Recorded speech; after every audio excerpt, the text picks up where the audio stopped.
You are listening to The Beaverton, North America's trusted source of news. This week on The Beaverton, the UK government bans Kanye West from entering the country, partly for the Nazi stuff, mostly for Donda. Mark Carney urges all parties in Iran not to target civilian infrastructure. What specific parties? You know, all parties. Shut up, get off my back. Prediction markets are coming to Canada, so finally Canadians can bet on how many butts they'll see in Heated Rivalry Season 2. Coming to you live from the dark side of the moon, it's The Beaverton for April 8th. Welcome to the Beaverton Weekly Report. I am your fill-in host, Ian MacIntyre, filling in for Luke Gordon-Field, who is on his way to bring peace to Iran. No, I'm just kidding. He's at the Raptors game tonight. Joining me tonight is one of our regular panelists, who has also issued his own 8 p.m. ultimatum to level a country. It's Nile Séguin. Hello, everyone. Say goodbye to Luxembourg. You never expect Luxembourg. Joining us this week, too, we got not one, but two guests. This is, I believe, our first time that we've got two guests. Seated directly to my right, joining us from other From Superhero shows like... Comedians in Dungeons Getting Dragons. Yeah, that's it. Yeah. Big fan. First time, long time. First time, long time, yeah. No, it's a very, very fun show. And the Fandom Show, which I actually got to guest on one time, and it was super duper fun. Absolutely, and we're having you back any minute now, I'm sure. I got to find another thing to be a fan of other than Ghostbusters. It's Kyah Green. Hey, it's me. Hey, bud, how you doing? Oh, very good. You know, the Blue Jays are playing tonight, and based on how they've been playing, I'd rather be talking about the news. Excellent. I'm glad to hear that. Normally, I need Claire here to understand that kind of stuff. Oh, yes. Someone out there understands it. And seated over to my left, longtime friend of the pod. You've heard him on here many times. You know him. You love him. We got Andrew Ivimey, owner of the From Superheroes Network, co-host of Talk From Superheroes, and who just released his new stand-up comedy special, Let's Go! That's right. I have a comedy special that's available that everybody can watch. It's called Let's Go. It's on YouTube. It's free. You can watch it.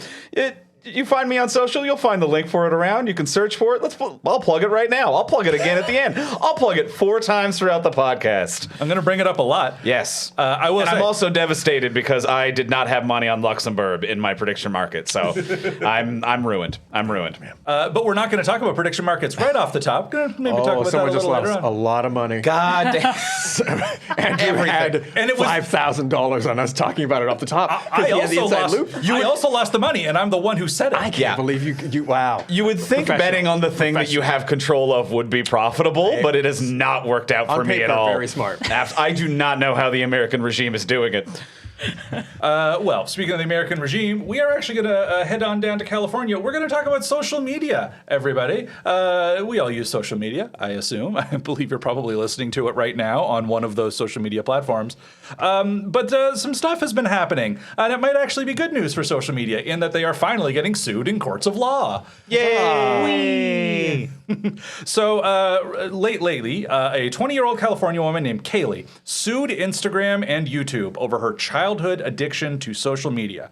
And after a few weeks of trial and like a day of deliberation super fast, the jury found that Meta and Google intentionally built addictive social media platforms. They awarded Kaylee $6 million for harm to her mental health. So first question, have any of your mental healths been damaged by social media, and how do we all get some of that money? What mental health? When? Yes. So it's really just not been there ever since Facebook seen hit it for the scene. a decade. Absolutely not. Nice. And our money is at Zuck's house. I listen. I don't want to do like a heel turn. I do actually want to do a heel turn, but bring it on. This is disgusting. This is obscene. $6 million. She's just going to go spend it on more social media. Like, if you don't address the addiction, obviously, she's just going to, Niall, have you been paying for your social media? What? Oh, no. You guys are getting it for free? Oh, well, if you don't pay for it, then you're the product. Charging me. So if you do pay for it, then you're not the product anymore. That's smart. Yeah. I like that. That's a good workaround. Yeah, exactly. I don't know how it happens on the back end, but it does. And then as long as you get 5 people underneath you paying for your social media, then you're set. Because so the idea is you want your social media working for you the further down you go. Exactly. Yeah. This all tracks. Take notes from this, listeners. We'll put it in the show notes. So Meta and Google immediately said they disagreed with this verdict and that they intended to appeal, a.k.a. the Billionaire's Code of Conduct. We actually have a clip right here from Meta spokesperson Ashley Nicole Davis. We respectfully disagree with the verdict and will appeal. Teen mental health is profoundly complex and cannot be linked to a single app. We will continue to defend ourselves vigorously as every case is different, and we remain confident in our record of protecting teens online. So we can trust that, right? Oh, yeah. I mean, to be fair, I do think that Zuck and team is right here. You can't really link it to a single app, which is why he owns 2 apps. Oh. And that way you can just get in the cracks of the stuff you miss with the first one. He really wants to make sure he gets those kids. Yeah, exactly. You gotta get your double coverage. Contingency when plan. you ask for clarification, you're like, which app are you referring to? He was like, yes, and then that way legally you can never get them. That's right. It's the legal mumble. That's what they call it. Yeah. And I also love a media quote, a press quote of someone saying, we didn't do the crime while a police siren is audibly wailing behind her. I know it's just outside the courthouse or whatever, but it's America. I mean, come on. But the idea to be like, we're definitely not guilty of this. Like, I think your ride's here, actually, by the sounds of it. Yeah, no. Clearly, the teen mental health being impacted by all of the apps all of the time. Is Snapchat still a thing? Does that still go? You know what? I think it stopped being a thing for a while, and then it came back and was a thing again. Oh, okay. It just it's a thing for a while, and then it disappears. We're already into nostalgia apps. It did the old flipsy doodle on us. That's right, exactly. Okay. So, I mean, there's dozens of other lawsuits like this that are going through the courts. One was brought in New Mexico, like the state of New Mexico. They said Meta misled customers about the safety of its platform and enabled harm, including child sexual exploitation. They've been ordered to pay $375 million. That sounds like a lot of money. Is that just a rounding error for Meta?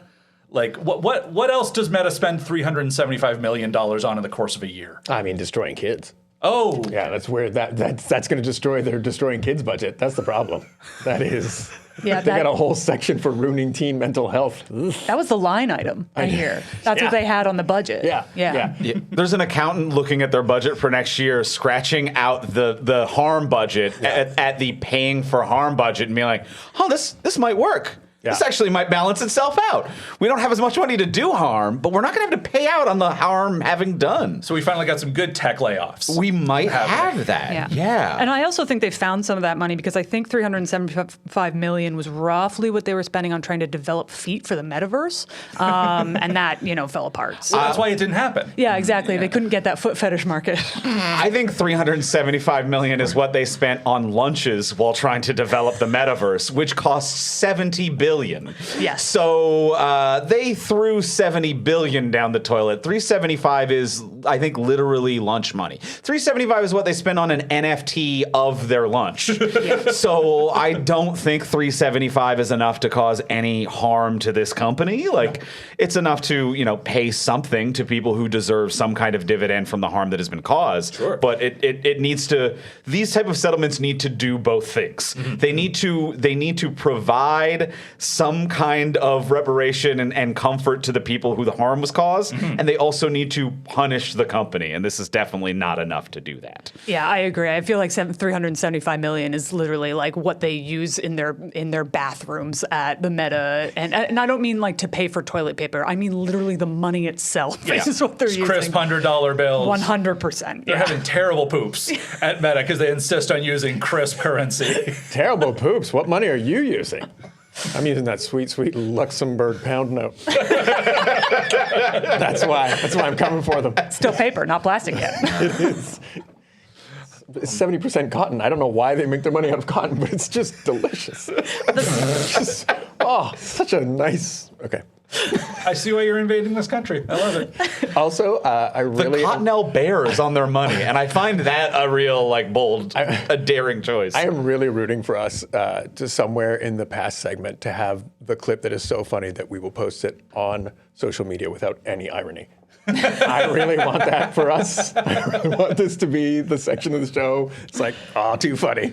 Well, that's the thing that's so funny about this is it's inescapable. Like, in order for the jury to have to do this trial, they would have had to put their phones in a bag. So all of these guys were also suffering withdrawal for social media addiction. No wonder the case went that way. Maybe that's how it worked, because they were all like, I'm free. Like they come out of a trance. That's right. Exactly. Well, I think Wait, wasn't I married? Holy shit. Been looking at feet all this time. And I think that's really shown in the ratio between time of argument to time of juror deliberation in this case, to be like, this is weeks of discussion. And the jurors just left the room and went, so, yeah, huh? And then they just all kind of came back and were like, you got him. So you got him on this one. I can't tell if it's like just insane amount of evidence that we can all see that, yes, this is clearly a slam dunk, or just social media has destroyed their attention span, where as soon as they were in the room, it was like, jump to recipe. Like, I don't have time. It's guilty on all counts. Let's go. Totally. Yeah. Or even like they got into the deliberation room and they were like, guys, I'm going to be honest, I didn't hear most of that. Nobody was dancing at all. Everybody in the jury has one of those wooden phones for withdrawal symptoms, just so they can fidget, but they obviously can't talk to the outside world during a trial. Just doing reels to a block. Come with me as I prosecute this case. If you guys vote guilty, we will let you go back to your phones right away. That had to have been a motivation, right? Oh, of course. Meanwhile, an executive at Tumblr is like, how do we make it addictive? What? What are they doing that we're not? Some dude at MySpace is just punching a wall. Come on! Tom. It's Tom. It's Tom. I gave them songs on their profiles. What more do you need? I should have made it a top 10. I was friends with everybody. None of this is addictive. None of it. You had a circle of your friends. Well, speaking of the things that they found in these trials, in New Mexico, so apparently it was the Attorney General's office, Attorney General Raul Torres, they set up an undercover investigation where they wanted to get the lay of the land of like, okay, what are teenagers' Instagram profiles getting thrown at them? So they set up like a fake 13-year-old girl Instagram profile. It was immediately flooded with message from child predators, 3 of whom they had to arrest. Yeah, but that's just because Prince Andrew has a lot of free time on his hands now. He was all 3 of them? Prince stuff anymore. Stay down, royal family. You heard him. Stay down. Find me outside. Are people still saying that? Find me outside, Andrew. I don't think he's allowed to go outside anymore. I think he's an inside boy now. Yeah. I'll have to find him outside or inside. I don't know. Everywhere outside is technically too close to a school, so he has to stay indoors.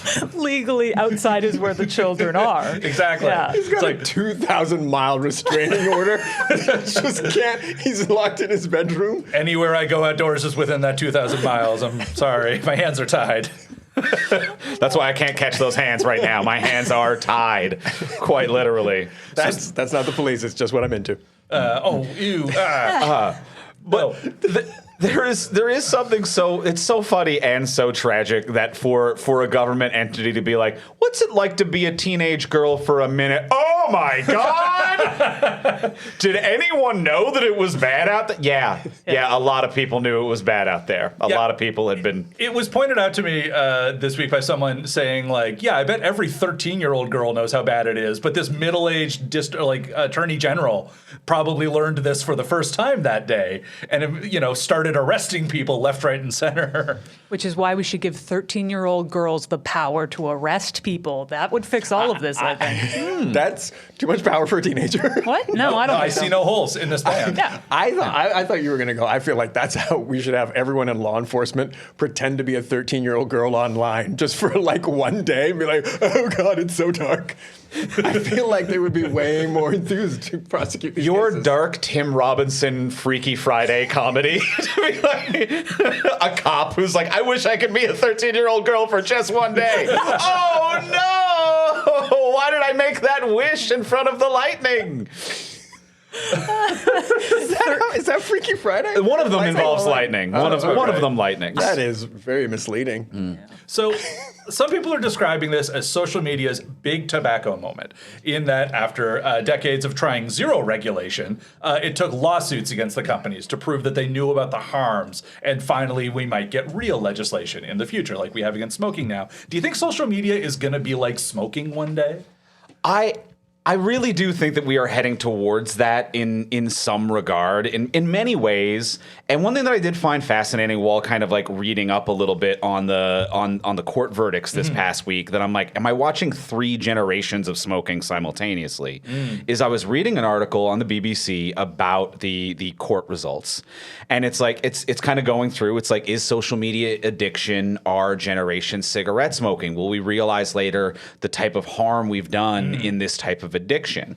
And the entire website was sponsored by BetMGM. And as I scrolled, I had to go through 5 different ads where casino doors opened, and I had to walk through them to read the rest of the article. Where do you get your news? This was the BBC. This was legitimately the BBC. This was BBC.com. Or BBC.UK. .co.uk or whatever. It was, so this was a legitimate, and so I'm reading this to be like, I don't know, do you think we're doing harm? And I'm like, I think we might be. I think we might be talking about cigarettes in retrospect to this article about social media addiction while you're trying to get a new generation of people addicted to gambling.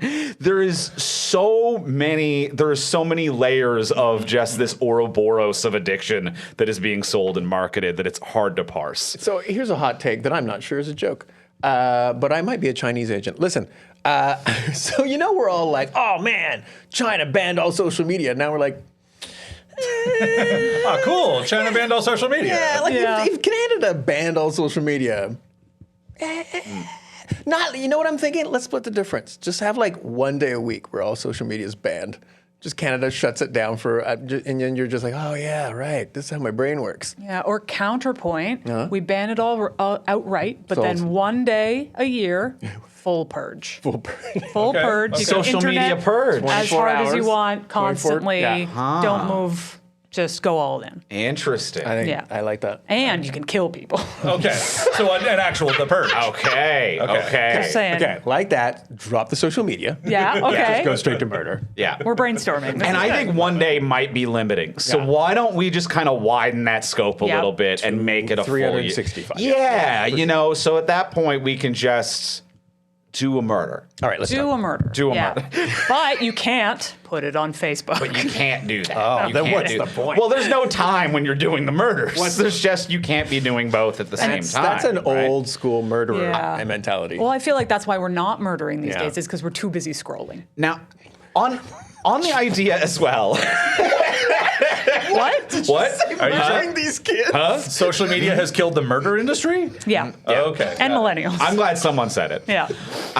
On the idea of this being like a cigarette smoking for our generation, I think that that is a really apt metaphor as well, because one thing that happens a lot of the times with these addictions and kind of being like this watershed moment of like, we need to regulate it and do something, is you need to see 2 generations of addicts simultaneously. And I think there were a lot of parents years ago seeing their children with Yes. social media addictions, but they didn't know what they were looking at. And now I think we're at an age where we're seeing adults addicted to social media, seeing their children addicted to social Yes. media. And it's like a parent who knows that they shouldn't have been smoking their entire life and having health problems and seeing their child smoke and to be like, oh, that's the moment where it's like both of us need to start talking about what we're going to do to prevent this from happening. And it's a sad thing about human nature that we need 2 generations simultaneously to be dealing with a problem in order to get it done. But I think that that's kind of why that's clicking in right now. I mean, and like, all kidding aside, I think this is the first time good news has ever made it on this podcast. Like, this is genuinely Yeah. good news. I'm like really impressed. I think this is like, I don't know, the end of the beginning of the end, something. I'm actually hopeful for that. And of course, the people trying to stop good news from happening. One of the biggest problems for regulating or suing social media platforms, because most of these companies are based out of the United States, they mostly operate based under United States law. One of the biggest problems is America's Section 230. This is a law that was established in 1996. It's often described as the law that built the internet. Take that, Al Gore. Basically, it means no website is legally responsible for any bullshit that their users post on there. The websites can moderate it or not moderate it however they want. And this overrides most state legislations. It's federal. It's also called the Communications Decency Act because, when we all think of the internet, we think decency. So Section 230 would make a lot of sense if we were still on AOL message boards. But does algorithmic social media make this blanket immunity complete bullshit in the year of our Lord 2026? Yeah, here's the thing. Obviously, the content of the thing does matter, you know? Like if we think about it in the metaphor of food, you know, the candy is not as good for you as celery. Celery is healthy, yes, but still I would argue that if you are being force-fed infinite celery, that at the end of the day, you're still gonna die. Yes. It doesn't matter how good the thing is, the delivery of the thing does matter. And I think if you have things like infinite scroll and the algorithms that are designed to keep you addicted, then it doesn't, all of the content could be the goddamn Brady Bunch and it wouldn't make a difference. You'd still be addicting people. No, absolutely. Like it's built to addict people. Yes. Yeah, the algorithm is the addictive part. Yes. You know, that is the addictive part that they have mixed into the stew, where it's just that's what the problem is. Because when you look at non-algorithmic content, it didn't have this problem. You know, even when you look at like social media websites, like I know Joke dunked on it earlier, but Tumblr, which has an option to go into the settings and turn on algorithm if you want it. But for the most part, if you just have a timeline-driven timeline, where it's just like, yeah, I actually think that people shouldn't be responsible. Like, the company and people aren't responsible for what's being said. You look at things like fan fiction communities like AO3, which is like, we do not do any moderation whatsoever, but without an algorithm telling you to consume this kind of like, can we get hate clicks thing, it doesn't cause this type of psychosis in the same way. Yeah. The algorithm's the problem. Well, it's just people say online like enragement equals engagement. And that's what these things are all built for, just to outrage you and keep you mad and keep you online. Like, shut up. Is that gonna work? Is that gonna shut your holes? Thanks for feeding our algorithm, Niall. I'm just I got a job to do. I mean, a few things. I mean, obviously I'm not a lawyer. That might shock you. But like, I mean, it's websites, and these are not websites. These are like social media like apps. Which maybe there's a tweak. But either way, my pitch would be this: let's just post it on Reddit and be like, let's come up with as many ways as possible to job the social media argument. And so I feel like just the rage alone, someone's going to come up with some like brilliant move to submarine the companies. Yeah. We can only hope. I'm in favor of it. All right, moving on. We are going to talk a little bit now. We're going to move on back up to Canada. We're going to talk about a specific part of Canada. It's been a minute. What's good, Manitoba? What are y'all doing there? If you're in Manitoba, I hope you shouted out your answer right now. I hope you're on a bus and in that awkward pause you went, I'm on a bus, Ian. I hope you kind of let us know. Yeah. I was pausing to get an answer in. Yeah. I was laughing at the hand movement because for those of you who can't, like, Ian did like I guess? Okay, let's go. That's good, right? Oh, no, I was trying to send hand signals to all you panelists like I'm a baseball umpire or something like that, or a coach. That's how this works, right? I wish you had warned us we were doing a full Dora the Explorer. I would have looked straight at the camera. We'll do that next time, I promise. All right, so getting into Manitoba. First off, we're all sitting here in Toronto right now. What's your favorite thing from Manitoba? I'll start. I still think the Weaker Thans is an underrated band, even though they have been defunct for well over a decade. I enjoy the dichotomy of people in Manitoba, that Winnipeg is the Slurpee capital and then also occasionally colder than Mars. So I'm like, y'all have a ride or die thing for the cold, where you're like, yeah, we might die, but also slurp, slurp, slurp, slurp. Let's get a little bit of that red Slurpee slush. capital of Canada? Of the world. What? Yeah, they sell more Slurpees per capita there than anywhere in the globe for 20 years running. They love 7-Eleven Slurpees there. Yeah. You would think it would be some kind of a warm climate place or some other answer, but no. Yeah, I wonder if they're just trying to just get their internal temperature down permanently so that the cold feels warm. Yeah. Everyone there is Victor Freeze, Mr. Freeze from a Batman comic. It's just like, I must freeze myself inside and freeze my heart, Batman. My wife will join me again someday. And Batman's like, this is a very fixable medical condition. I would help you. You don't have to do crimes. Yeah. Niall, what's your favorite Manitoba thing? I mean, I was gonna say I feel bad. It's Winnipeg. Like but then ask me for another Manitoba thing. That's why I feel bad. I'm like I gotta find out more about Manitoba. I feel like Winnipeg must be their Toronto. Like if you don't live in Winnipeg, you're like, oh my God, I'm so sick of hearing Winnipeg. My mother-in-law grew up in a very tiny town in Manitoba called Souris, and she always tells us that when she was a little girl and she had never been to Winnipeg, she pictured it being like Paris. Like just this beautiful international city with like cobblestone streets Amazing. and magnificent cathedrals. The Paris of the prairies, as we all call it. There you go. Yeah. And was a little disappointed when she got to visit, so then she actually went and backpacked through Europe. Anyway. Kyah, what's your favorite thing about Manitoba? I mean this unironically, with not a hint of sarcasm. My favorite thing about Manitoba is I rarely hear about it. And I mean that in the sense of like as an adult person. You only hear about problems? That's exactly it. That's exactly it. Manitoba's doing something right over there. You know, every time you guys out in parts of Canada that don't live in Ontario hear about Ontario, I know you're not happy about it. No. I know you're not happy to hear about us. You know, because we're being the problem and somebody's smoking crack or something. You know, I love that Manitoba is a no drama queen that keeps her head down. But can we argue that Saskatchewan is more Manitoba than Manitoba? Like, we're not even thinking about Saskatchewan right now. Saskatchewan exists, right? It's still there, yes. We check on it once a week. That's but how yeah. low key it was. For a second, there was like a nanosecond where everyone was staring at me. I'm like, I just said a word that's not a word, I think. No, okay, counterpoint though. Every time somebody goes on a road trip across Canada, I always hear them talk about how Saskatchewan is so flat. Never hear them say a word about Manitoba. And you know why? Because Manitoba is doing its own thing. It doesn't need you. Manitoba's a vibe. Yeah, exactly. It's more of a state of mind, you know? Exactly. Well, speaking of states of mind there, the states are good because we all Canadians, complain about our premiers, but Manitobans don't. The most popular premier in the country by far is Wab Kinew. He's got a 61% approval rating right now, which is like leaps and bounds above even the closest person below him, and most of them are well under 50%. What do we all think about Wab? What do we say about this guy? I mean, I'll continue Kai's point. Wab's minding his business and getting shit done over there.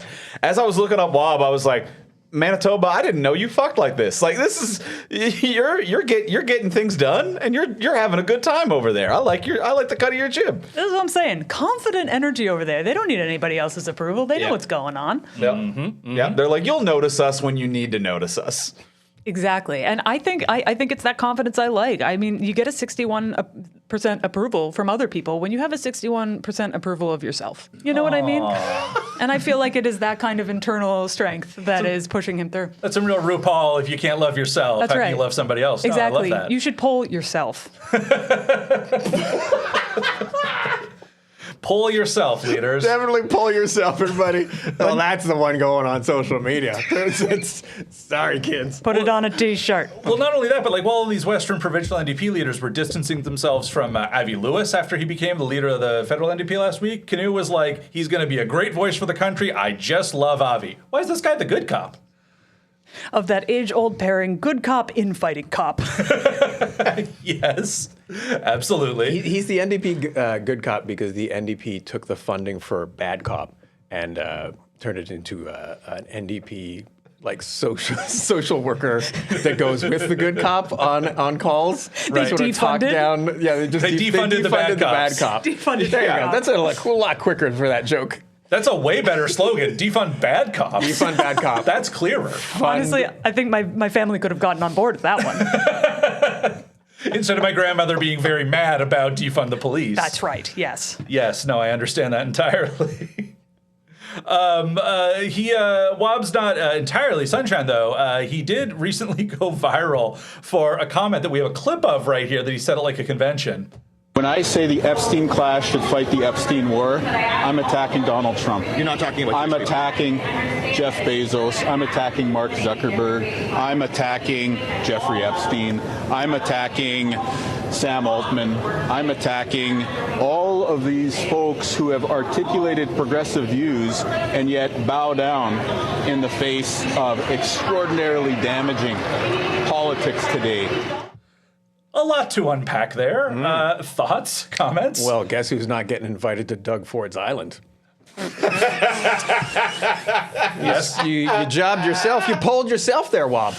Yeah, he's not getting invited to Fordstein Island that's being built in too bad. just offshore bad for him. off Queen's Quay that we established in a previous episode. Is that what's happening to Ontario Place? That's where they say they're going to build a convention center on that island. They're going to make, but It's no, air quotes. Niall and I convention cracked center. it. It's Doug. Yeah, it's Doug Ford's island. Yeah. Fordstein's island. I appreciate him taking swings at noted dead man Jeffrey Epstein.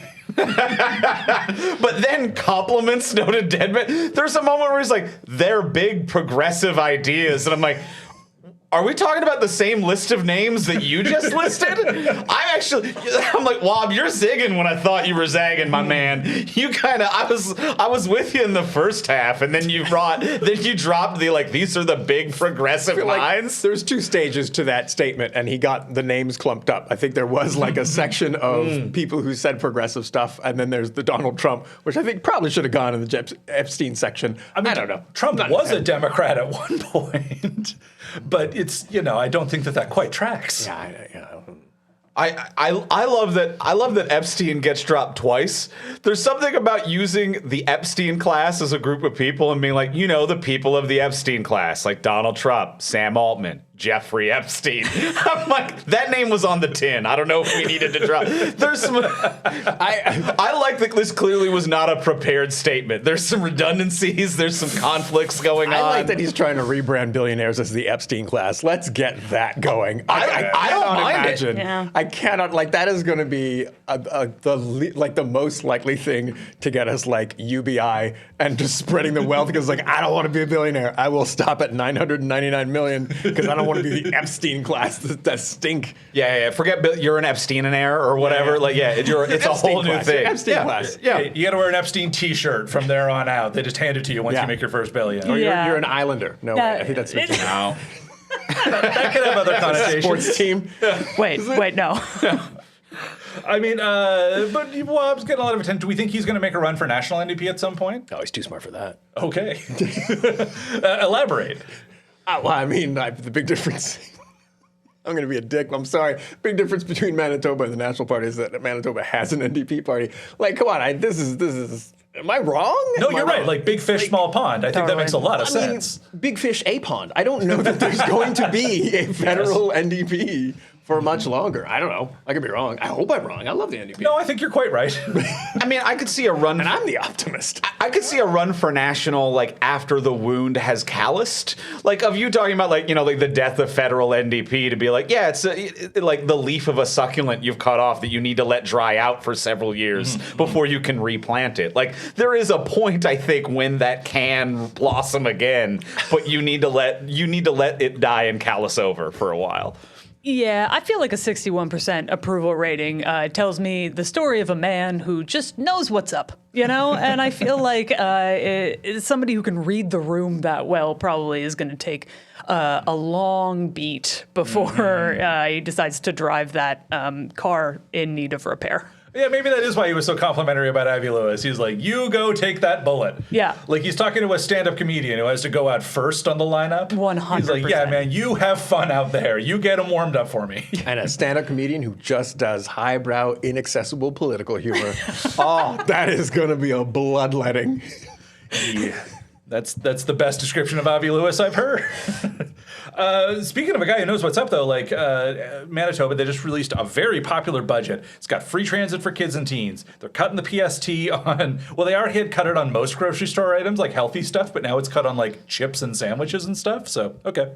They got free childcare for some low-income parents, a minimum wage increase. They're slashing their deficit. They also made menstrual products mandatory in workplaces, and nobody freaked out. Regardless of gender. That's the crazy part. Mandatory. Like I said, you have to use them. You have to use them. You have to. You're forced to. Yeah. Every day. You get used to it, guys. You get used to it. And yet, 61%. People love it. That's what I would have voted for. I think that's actually what made it go up. Right. Yeah. Okay. Made people explore who they are. And even the 39% of people were like, we'll check back in a month. I'm not sure. I'm not going to give it a neutral, Now they are polling themselves. Yeah, now that's what polling is. They are polling themselves. They are NDP curious. That should be the slogan for the party. NDP, poll yourself. So what should they make free next after they've done all this? I mean, it sounds like he's kind of capable of making freeing anything he wants. So, like, what do we leave behind? Like, how's Tibet doing? Did we check in on them, or like, how are the whales? Do we need to free any of those Just over again? in Tibet, they get freed, and they're like, "Who freed us?" And they're like, "Manitoba. Look it up." I'm Wabkanu. Like, who? What? What? And I'm sick of the Epstein class. What is happening right now? The last thing they're gonna do over there in Manitoba, they are gonna ask their residents if they want a nope out of daylight savings time. They're gonna start polling people. How do we all feel about daylight savings? Get rid of it. Yeah, like shut it down. I think this is great. I think if we can't all just agree to get rid of daylight savings, we're not getting anything done as a government. It's a thing that's just, it would be free to fix. It costs nothing. There's no overhead. We all agree to be like, we're emotionally done with this. And it's a free thing the government can fix. That seems to be nothing but a win across the board. Like anytime they poll, people are just like, yeah, get rid of it. Why are we doing this anymore? I refuse to talk about it until the fall, when I get my hour back. It was stolen from me. That's Nile's time. That's gone, Nile. No, it's not. Your hour's gone. No. It's gone. No. I think we should drop it, especially if America keeps it, because then if they want to invade us, they have to do math. So, Especially if they want to invade Newfoundland That's a half right. hour earlier. that's what I'm saying. yeah. It's a tactical move at this point. Now listen, we never discussed getting rid of Newfoundland's half hour. That You're right. stays. You'll pry that half hour out of my cold, dead Newfie hands. Actually, and also, now that we're talking, and I see the wisdom of the American invasion thing, let's make our time zones horizontal. That'll really mess with them, right? Like it's 8 p.m., then you go a little further north, now it's 9. What's happening? That's You're good. welcome, everyone. Yeah. A sleepy enemy is a weak enemy. For sure. And in Nunavut, it's midnight, and that's where we strike from. Yes. Yes. Always party in Nunavut. Well, clearly we have our fingers on the pulse of Manitoba here. Please hit us up in the comments, especially if you're from Manitoba. What do you think of what's going on in Manitoba these days? Very curious to hear from people on the ground in there. Manitobans, sound off, please. So leaving the ground, heading up to space. Space, which is so hot right now. Everyone's talking about space. Everyone has space fever, and not even the kind that killed all those NASA chimps. We are going to be talking about the Artemis 2 mission, which is capturing imaginations all over the world. The Artemis 2 astronauts blasted off last week. They are up in space right now. I believe they just did a loop around the moon. They didn't even have to stop at the moon. They just kind of looked and took pictures. There's a Canadian astronaut aboard. But before we get into him, what do you guys think of this mission? Have you guys been following it?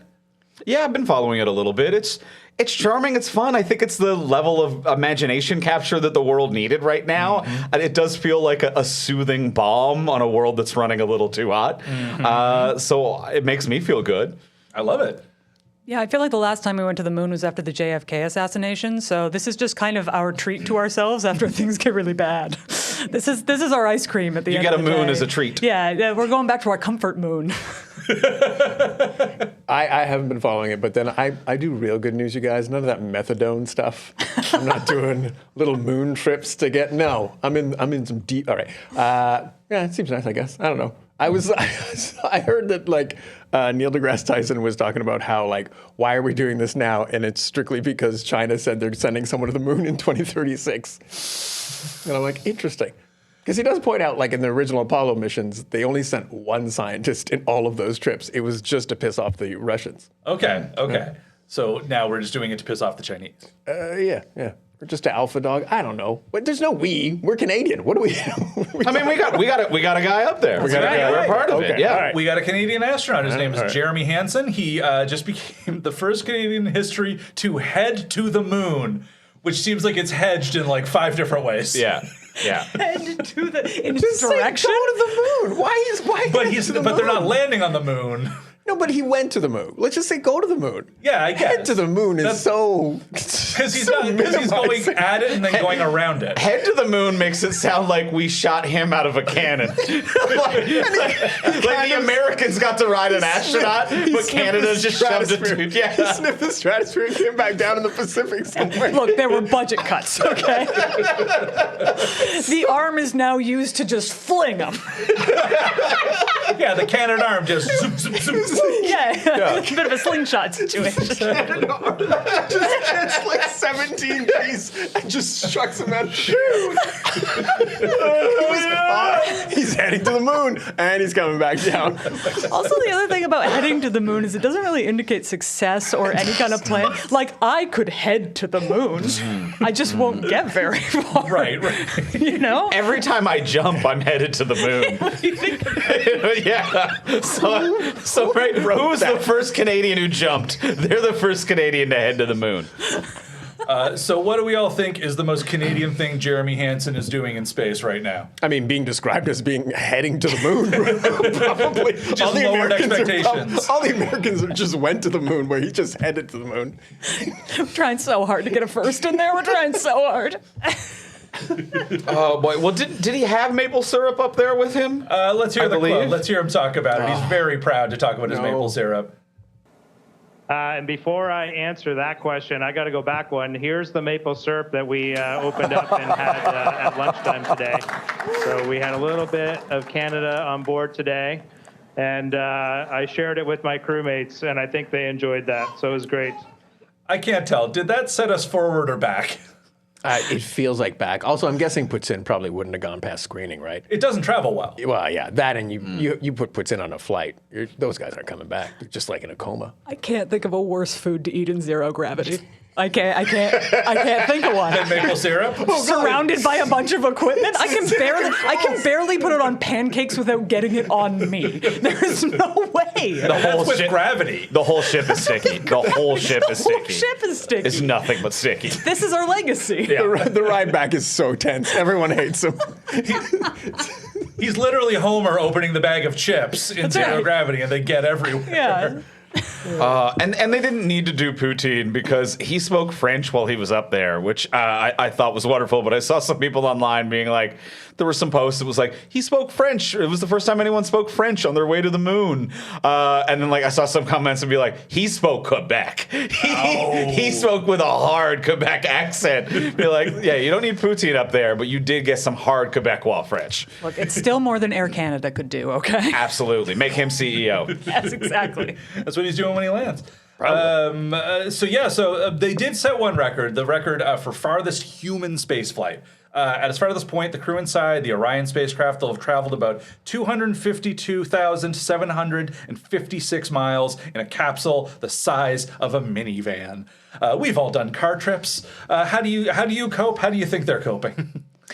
Okay, look. I've fallen down to this fun little YouTube hole where I just watch people, mostly in Korea for some reason, camp in these vast inflatable tents. Okay. Have you seen these? I've seen these, yeah. The inflatable tents now are just so luxurious. I'm like, I want to go camping. If they can do that with a tent, I feel like it's been a long time since Apollo mission. Can't we just give them some space? Can't we just make everything huge? They are hella efficient with that space, though. Yeah. You watch the video tours, and I'm like, this feels roomier than my home. Sure. Like you somehow have dedicated, like, this is the workout area. And I'm like, how is there no one in the background of this shot? Can we? There's four of you, and somehow one of you is working out in private? How I can't do that in my apartment in Toronto today. Are you kidding me? I'm sure it's super efficient. I just give them 2 minivans. 2 minivans. 2 minivans. It's been, what, 40, 50 years? We can do 2 minivans. And I feel like if I could float around, I would want more floating area, you know, to zoom. And if we sent someone to the moon, we can do this. We sent someone towards the moon. Yeah. So They headed there. Yeah, they headed towards the moon. I don't know if we can do this. Apparently, it hasn't all been going according to plan. Just immediately after launch, the Orion capsule's toilet broke. Mission Control instructed the astronauts to use what they called backup urine collection bags. Oh. There's a quote, Debbie Korth. I have those for rough weekends. Oh. I got one right now. I know. I was wondering why you look so comfortable. Debbie Korth. She's NASA's Orion program deputy manager. Quote, the way it works is the number 2 stuff gets captured and brought back to Earth, but the number 1 stuff just gets thrown out into space. But apparently that hasn't been going according to plan. Why is space travel so gross? I don't know about space travel. That's what I do on road trips. Yeah? Yeah. No? Just me? You just got a bag and you bring it back to Earth? Nah, you just carve a hole in the back of the minivan. Yeah, they call that the Dave Matthews. That is a wild pull for if people don't remember that controversy. You need to Google Dave Matthews poop ban right now. I think that's what Dave Matthews is most remembered for. Okay, good. Okay. I'm sorry, guys. I have to Google something. I have to go. So they sent them to space in the Dave Matthews tour bus, just kind of ejecting some. And it's gross in space because we're gross. We sent us up there. Space was not gross until we shot 4 people up in it. Then it became gross. We are inherently gross, and places we go will become gross. We are befouling space. Yes. You know, I did not know about the story, but now that I do know about the story, I want to watch all of the footage after that happened to see if just through body language you can tell who it was. Right? Like they're a little curt with the one who broke it. It's like, yeah, this fucking Jim. Jim, you got something to say? Jim's eating a can of beans, like raw out of a tin. Wart. Hey, you want some maple syrup on those, buddy? Pounding back asparagus because, Jim, knock it off. It smells so bad in here. They're all going to hate each other so much by the end of this trip. No game of I Spy will fix it. It is amazing reading about this trip how much that I'm like, this is every workplace I've ever had. Where it's just like one person was like, is it nice that I brought maple syrup? And someone's like, shitter's broke. And then also they had to call NASA because Outlook was running twice and they couldn't figure out how to get their email working. So they had to call IT because Microsoft was running 2 instances of Outlook. And I'm like, this is every job. Yeah. You show up, someone broke the toilet, someone has a snack that they shouldn't have, and the whole break room is sticky, and Outlook does not work. And I'm like, have I been to space? This is sounding so familiar you headed to towards me. the moon.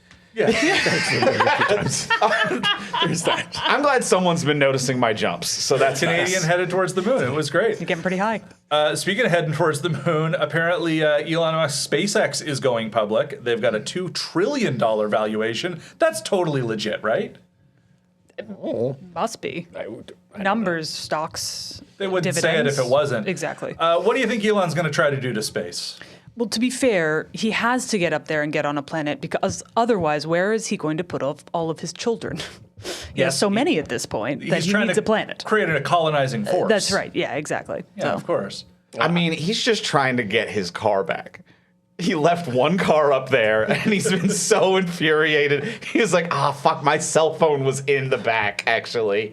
And he just needs that car back. Do you think for a while he was like, where did I park that thing? Where did he? Just hitting the like little beepy thing, just trying to find it. I would look up at the stars every night and just be hitting the beepy thing to hope. Oh, it's there. Ready the rockets. Last thing about space, everyone's going nuts for Project Hail Mary in the last couple of weeks. #1 at the box office. It's a certified hit. People seem to love it. No spoilers. Have y'all seen this? I haven't. I have. Okay. Kyah, did you see it yet? I haven't, but I've read the book, so. Oh, you have. So good times? Is this worth checking out?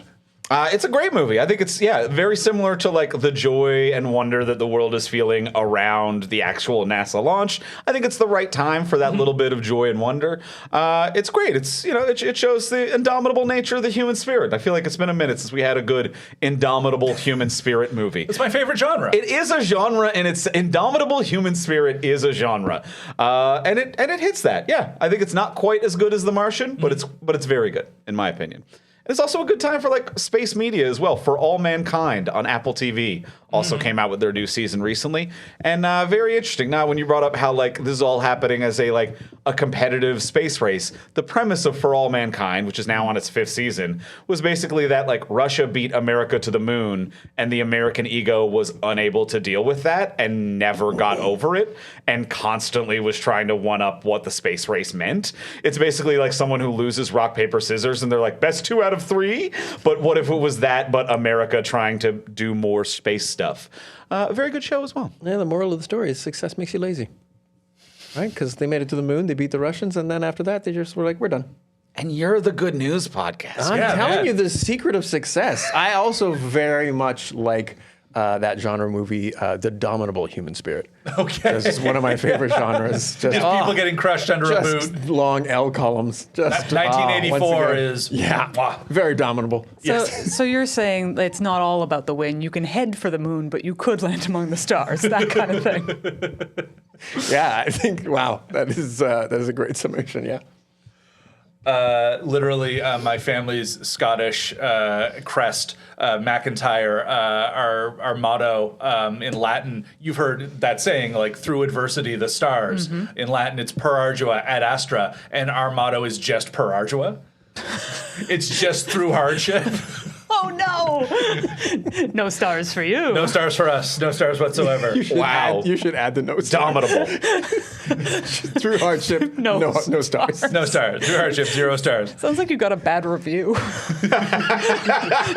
I went through hardship, and frankly, it wasn't as good as I expected. No stars. No stars. Would not recommend.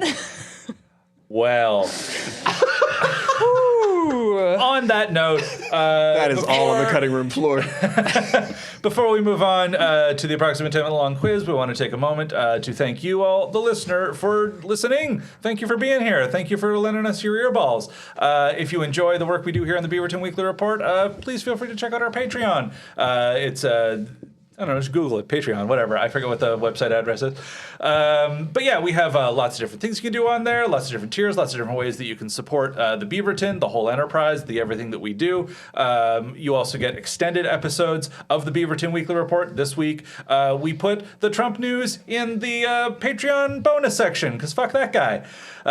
It was still a lot of fun to talk about, though, so please go on over, support our Patreon, check that out, or subscribe. Subscribe on Facebook, Instagram, TikTok, all the ones that are evil social media platforms. They might not still be around in a year, so get them while they're still good. We also get a lot of feedback on our Patreon, a lot of nice people on there. We got a comment this week. Jeremias B. mentioned about our episode last week. Janelle was hilarious, and I joined the Patreon because of her. More Janelle. That's Beaverton writer and hilarious online person, Janelle Camo, very bad llama.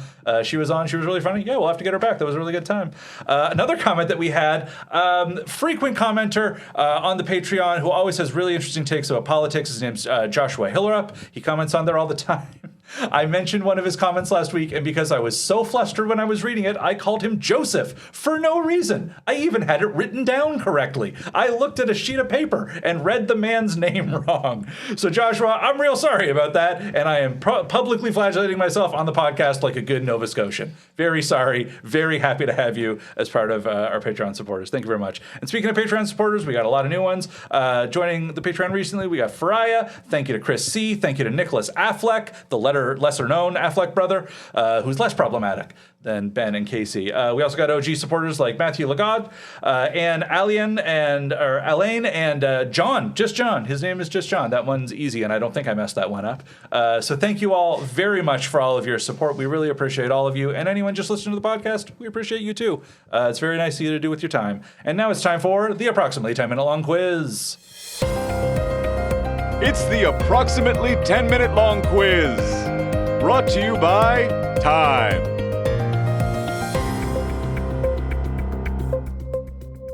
All right, it is time for the approximately 10-minute long quiz, which is approximately 10 minutes long, and it's a quiz. You've heard those before. Our first question. The Texas Rangers' home ballpark, Globe Life Field, has announced a new ballpark snack that is very cromulent. What snack can you buy at that ballpark? Before we get to the snack, I just have to say that I think Globe Life Field is Luke Gordon Field's rap name. Yes. If our frequent host Luke Gordon-Field drops a rap album, he's got to go by Globe. Oh, that's Life his Field. sound. That's his SoundCloud for sure. Yeah. Mixtapes under Globe Life Field. But what snack can you buy? What snack can you buy? I believe, from what I recall, it's called the Chuck Norris Roundhouse Chips. They got kick, and they could kill a man. And they're already discontinued. They're dead. Yeah. Yeah. All right, Chuck Norris. Rest in peace, Prince. Yeah. Rest in power. Rest in power. Sorry. Yeah. And he had power. He did. A powerful kick. Is it an embiggened hot dog? Ooh, I like that. You're on the right track for sure. It is not an embiggened hot dog, but I like that thought. I don't have an answer because I didn't know what cromulent meant. Simpsons donut? Close. Simpsons nacho hat.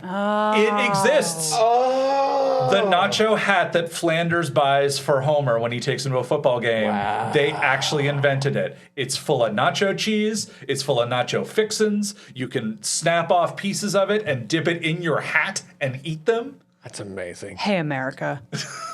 You okay? You don't seem okay. If anything, I'm kind of surprised it took this long. Is it the physics weren't working? I feel like it should have happened at least at the latest in the early aughts. The peer reviews didn't come through for sure. A lot of good people got burned by hot nacho cheese. Once Artemis 2 launched, the scientists were able to start working on the hat again. You've got to clear up your work queue. And once you shoot them to the moon, you're let's get back on the hat. That's right. That's some fucked up priorities, to be honest. That's actually why the spaceship is the size it is, because they had to reserve materials for the hat. Yeah, the next video we see telescreening with them, they're all wearing giant nacho hats. That's right, exactly. It takes up a lot of space. When people get mad at NASA and they're like, why aren't we focusing on Earth problems? The nacho hat is what they mean. That's what they mean. Why aren't they focusing more on the nacho hat? Yeah. All right, that's a good one. I'm going to give Andrew a point for that one for embiggened. Our next question. Police in British Columbia are warning sellers to be careful after violent assaults involved in the sales of what valuable items? I have those canes with little swords hidden inside. Because, frankly, if you got your hands on one of those, tell me you wouldn't feel stabby. Tell me you wouldn't. Tell me you wouldn't take it out. That's what it's built for. Right, exactly. Why else would you get it? And also, we did literally see one of these on Max sold today at my household, and we were both like, do we need it? But no. What does one of those go for? That's a good question. I think it was relatively cheap. I think it was $20. And we were like, do we need this? And I can see why if you got your hands on one, you'd be like, well, I got to take it out. There's a threshold of thing that's so awesome. And if it's that cheap, you have to. This is what we were thinking. They're paying you to stab at that point, you know? Yeah. Now I'm going to live my whole life thinking if anything comes up that I could have used a little cane sword for, I'm going to regret that. You know? Oh my God. Okay. So, well, that was just a lovely thing. Listeners, go on Max Sold, if that cane is still there, get it. Or drive up the price of it. Either way. So just to clarify, this is a thing. People are selling something on Facebook Marketplace and then getting robbed when they do it. What's the thing that they're selling? Patagonia vests. Take that, BC, you nerds. Stay down. They're expensive. They're expensive, and the person who would have too many of them is a nerd. So you're easily bullied and robbed. So now also, BC, reach out to us and tell us what we got wrong about your province. Come at me, BC. Defend your Patagonia vests. Also, a lot of old people over there who would use canes. Don't know what point I'm making. You have love it. You have a beautiful province. I'm starting to wonder if maybe Kyah has an investment in this whole sword cane situation. I'll tell you. You just came out of nowhere. Iran hasn't messed up that part of the market. Hasn't Straight messed it up up. Hormuz, still getting sword canes through every day. All my money's in there. Sword canes. Just going to have a quick look at where sword canes are manufactured. Luxembourg. Oh no. That does seem like a thing that would be a product of Luxembourg for real. It legitimately does. 1,000%. Yeah, that tracks. Nile, do you have a guess for? I don't. People are getting beaten up violently for selling Pokemon cards. Whoa. And it's happened multiple times. There is a rash of Pokemon, they lure people into a house to sell Pokemon cards and then violently beat them up. The police have had to put out warnings. What? See, now if they had a cane sword. Wouldn't happen. That would be your way to keep safe if you're going out to sell Pokemon That's cards. right. And what are you keeping your Pokemon cards in? The pocket of your Patagonia vest. Every time. I won't stop talking about it until people stop wearing them. Real hate on for Patagonia vests over here. You got to hate something. I mean, if it makes you feel better, you can only wear them for approximately 10 minutes every year. Yeah. Then what happens to them? You just get too cold or too warm. All right. Speaking of once a year, April Fool's Day story. On the island of St. Helena, an April Fool's Day prank claimed that their most famous resident had died. Who is their most famous resident? Jim St. Helena. I don't know anything The island's named about after the him. island All of right, St. All right. I like it. Napoleon. He was there at some point, and for all I know, he's still kicking. Yeah, I like that. Short little Napoleon, outliving everyone. don't 200 know. years old at this point. He seems determined. Yeah, no, he wanted it more. Globe Life Field. Luke Gordon Field as a rapper. Wearing a Patagonia vest. He was trying to shelter his money. The classic Epstein class. No, it was a tortoise. It was a tortoise. You are correct. tortoise. It was a giant tortoise named Jonathan, who's like 124 years old. So you're not far off. I'm not. You're really not with a Napoleon guess. Yeah. But Sorry. Andrew got the real guess. Is it Jonathan or Joshua? You want to double check? Oh, God damn it. Bitch, I'm such a bitch. Now I have to apologize. Didn't answer any of the questions, really, but just waiting to submarine Ian for no reason. Niall, call him yet. Now I got to apologize to a tortoise next week. Ah, shit. Okay, well. and they live a long time. They remember. They They will do remember. They remember. That's true. They'll get your kids. I won. Your grandkids. I won big money because I actually did bet money that at some point Ian MacIntyre was going to have to apologize to a tortoise on this podcast. That's Prediction Some market. long odds on that Prediction market said. All right, and our last question. Complete the headline. Blank rescued from Thunder Bay ice flow. Okay, look, I've been joking around a lot, but I'm pretty serious about this one. I'm fairly certain that has got to be the Avatar, Aang, The Last Airbender, and Master of the Four Elements, right? That's how the story goes? A very solid guess. I didn't understand most of those words. Someone out there will. I've not watched all 100 episodes of Avatar. They're right, Ian. Give them the point. Thank you. Thank you. You understand. I understand. Yes. And you're correct. Thank you. Okay, if no one else gets it for real, I have to give you that point. A city boy? City boy who wandered up to Thunder Bay. A big city American who wandered their way up? just writing a short story there. City boy. City boy got small stuck town on the boy. ice float. Didn't know nothing about no ice flow, city boy. You're in Thunder Bay now. We got ice flows. Also, it's the 1940s. That's how we talk in see? Thunder Bay. Yeah! See? Yeah! And you're gonna die on this outfloat, see? Ice float, see? The 21st century hasn't gotten up there yet. Yeah, this is true. They're still in Stay the down, past. Thunder Bay. Niall, do you have a guess? I'm gonna say Grammy Award-winning star Pitbull. Did he win a Grammy? I think he has multiple Grammys. It's what's weighing him said down on that. the ice floe. I said that. technically have to give Niall the point because it was a dog. Oh my God. I just got it. Who had those? Who had that future? Who had that? I did. We're gonna be rich. Wow, that was remarkable. Guys, you're gonna be Epstein rich class now. Oh no, I gotta wear Class those rich is what I shirts. meant to say. Up in Thunder Bay, Bobby, a 1.5-year-old Great Pyrenees and St. Bernard mix, chased some ducks out into an ice floe, and then police had to go rescue it. Buddy, aw. He's fine. Okay. The dog got home. All right. That's Kaya, I'm amazing. sorry I can't give you that Avatar: The Last Airbender No, I'm point. just disappointed because we could have used him. Could it would've be been that the helpful right dog now. was that Avatar? Hey, maybe. Yeah, we don't know for I sure. don't know enough about Avatar. Guys, you gotta watch it. It's really good. So I'm told, but there's so much of it. Yeah. I mean, it's made for kids. You can do this. Why don't you wait until you have the kid and then you could watch it with them? Oh, that's a good idea. That'd be a now good you have idea. like an excuse. There we go. All right, baby, you're watching all 500 episodes of Avatar: The Something Last like that, I Airbender, don't something know. like that. Okay. Yeah. All right, I'll get right on that. Anyway, after the approximate 10-minute-long quiz, the winner with, I believe, 2 points is Andrew. Yeah, thank you. That means Andrew has right of first plug. Do you have anything to plug this week? Oh, yes. I'm sorry. Lost my mind. I got us on that Simpsons train. I would like to plug the fact that I have a comedy special that is available to stream. Right now, it's available on the Comedy Bar Max YouTube page. If you find me on social media, I'm at Ivimey, Ivimey. I'll be putting the links everywhere. You'll be able to find it and share it, or you can search for me on YouTube. It was recorded last year. It's an hour of stand-up comedy. It was an absolute delight. It's a lot of fun, a lot of goofs, a lot of guffaws, and I worked really hard on it. So boy, I'd really love it if someone checked it out and found a little joy for yourself there. It costs you nothing. Why wouldn't you? So it's called Let's Go. Search Let's Go or my name on YouTube, or you can go to letsgo.andrewivimey.com and check it out. That's it. Check that out. Definitely check it out. It's so goddamn good. Was there at the taping last year, and it was such a blast. I'm glad to see it finally come out. Kyah, do you have anything you want to plug? Go listen to the Fandom Show. That's a show that I host here on this network, and it's great. We interview people about their fandoms, and pretty much everybody here has been on it except Nile, because he says he doesn't love anything. I'm working on it. Like I don't want to be like a faux fan, you know, like.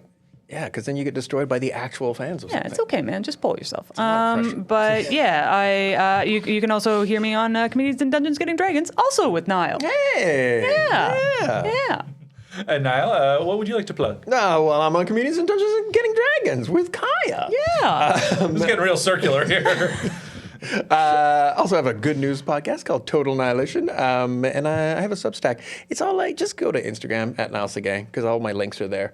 I can never remember what my Substack address is. We all know what Google is. You shouldn't have to remember the links to say them out loud. No one does that. No one does that. No one does that at all. Yeah. I'm like Nile Séguin thing Yeah. into it, and it just brings me your podcast. It's great. Yeah, all right. That brings us to the close. I'm just going to mention a couple of Beaverton articles that made me laugh this week. AI commercial produced on budget of just 3 lakes by Mike McFadden, and Local Woman Totally Not Jealous of Woman Who Got to Leave Earth by Alex Markman, which came out today, made me laugh a bunch.